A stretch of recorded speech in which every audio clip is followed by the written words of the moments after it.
Obrigado, Patrícia, obrigado aos que me precederam, Fernanda, Gustavo. E aqui eu vou fazer uma coisa um pouco diferente do que vocês estão acostumados a ver, no sentido de que eu vou mostrar dados epidemiológicos. Eu não estou falando só no meu nome, eu estou falando em nome do grupo chamado Estatística Cardiovascular, onde nós fazemos um levantamento das doenças cardiovasculares, e a cada ano nós colocamos um pouquinho mais, uma pedrinha a mais, e publicamos no Arquivo Brasileiro de Cardiologia, e são esses dados. Somos pesquisadores de diversas regiões do Brasil.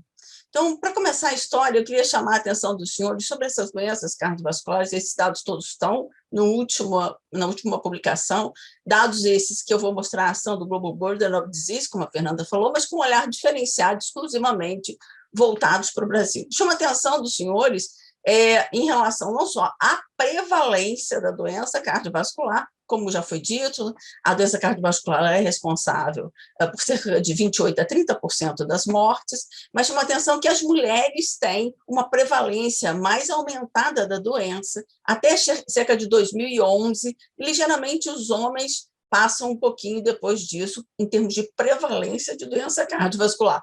Mas queria chamar a atenção que, independente disso, houve um aumento da doença cardiovascular, da prevalência entre homens e mulheres jovens de 20 até os 49 anos. Isso é uma questão que eu acho que a gente precisa debater. A segunda coisa que eu queria chamar a atenção dos senhores... Gláucia, desculpa te interromper, seus slides não estão passando, eu estou vendo só uma tela. Você não está vendo a tela?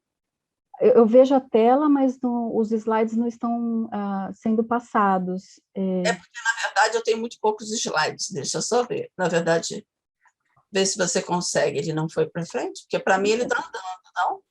Tá. Pedro, você consegue ajudar? Normalmente acontece isso.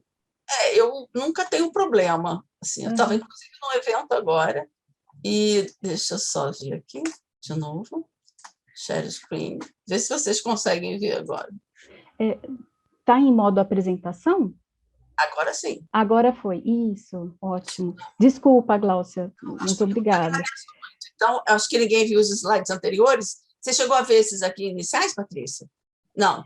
Não, okay. não. Vou voltar rapidinho para não perder tempo. Então, assim, mostrando que a prevalência da doença cardiovascular, como nós tínhamos colocado, é uma prevalência maior nas mulheres até 2011, depois nós temos uma prevalência que aumenta nos homens, mas a mortalidade proporcional por doença cardiovascular é maior nas mulheres do que nos homens. Então, eu estava dizendo que esses são pontos que eu acho que a gente tem que discutir, e um outro ponto que eu queria chamar a atenção e colocar para discussão é que a mortalidade por doença cardiovascular ela está aumentando bastante em homens e mulheres de 20 até os 49 anos.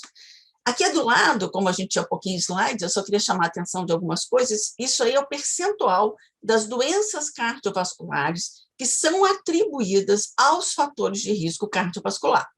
Em cima nós temos as mulheres, embaixo nós temos os homens. Os dois partilham da doença, tanto da doença isquêmica do coração, que se chama de infarto, mas a gente está colocando isquêmica porque compete também às doenças crônicas, a angina, e também ao acidente vascular cerebral.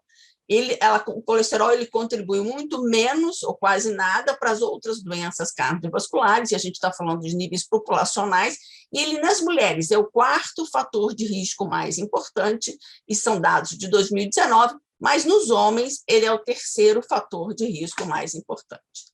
Se eu considerar os dados de 1990 até 2019, de todos os fatores de risco que contribuem para essa mortalidade cardiovascular, vejam, senhores, sempre à esquerda 1990, à direita 2019, mulheres e homens. Tá? E aqui o que eu mostro aos senhores? Vejam, senhores, que, como eu tinha mostrado anteriormente, do colesterol, a gente tem o principal fator de risco nos homens, é o quarto fator de risco, desculpe, para contribuir para a morte, nas mulheres, perdão, e nos homens é o terceiro fator de risco. Mas o que eu quero chamar a atenção dos senhores é que ninguém tem colesterol alterado só.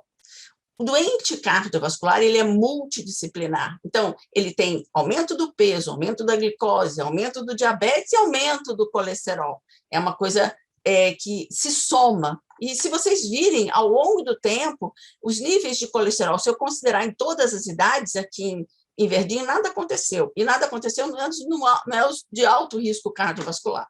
Se eu considerar a idade, se eu estandartizar pela idade, nós vamos ver ao longo do tempo uma diminuição do colesterol, mas com níveis que ainda são níveis alarmantes. Me pediram para falar também da morbidade, aí eu trago a carga da doença e eu trago os DALYs. DALYs, só para quem não está acostumado com esse conceito, é quando os indivíduos eles deixam de ter uma vida saudável ou eles morrem precocemente. E vejam, senhores, é o mesmo esquema anterior, também dados do Global Burden of Disease de 2019, também nos DALYs, ele é o quarto fator de risco importante para a morbimortalidade, para a carga de doença cardiovascular, e nas mulheres a mesma coisa, ele é o quarto fator de risco. E aqui ao do lado, a gente mostra para os senhores um índice sociodemográfico, esse índice que o GBD usa, para mostrar a relação entre os fatores socioeconômicos e o que a gente quiser mostrar, nesse caso, ao aumento do colesterol, do LDL colesterol.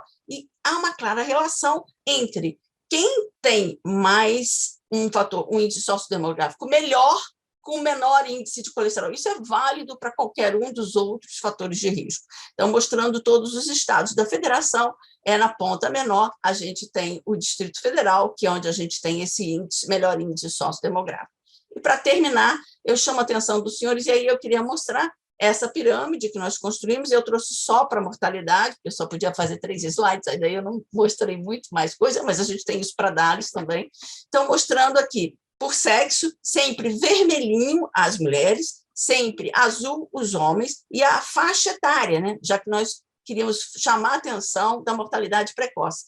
Aqui em cima, os senhores estão vendo a mortalidade por todas as causas, e aqui embaixo, a mortalidade por doença cardiovascular. Então, quanto o colesterol contribui para essas mortes precoces? E se os senhores virem, aqui o colesterol não vai contribuir muito para essas mortes precoces por todas as causas, como a gente já tinha visto lá na frente, né, chamando a atenção, então, de mulheres e homens. No entanto, quando eu começo a olhar a morte por doença cardiovascular mais precoce, como eu chamei a atenção dos senhores, a contribuição nos homens mais precocemente, de 25, a gente chama até 50 anos de idade, é mais importante e é menos importante na mulher. Então, o meu aspecto foi um pouquinho diferente do Gustavo, eu quero chamar a atenção da população, eu não quero chamar só dos de alto risco cardiovascular, mas eu quero falar isso de uma maneira geral. E, para fechar, eu só queria, Patrícia, colocar mais uma vez, os doentes cardiovasculares nunca têm colesterol. Eu não conheço nenhuma doença, olha que eu trabalho direto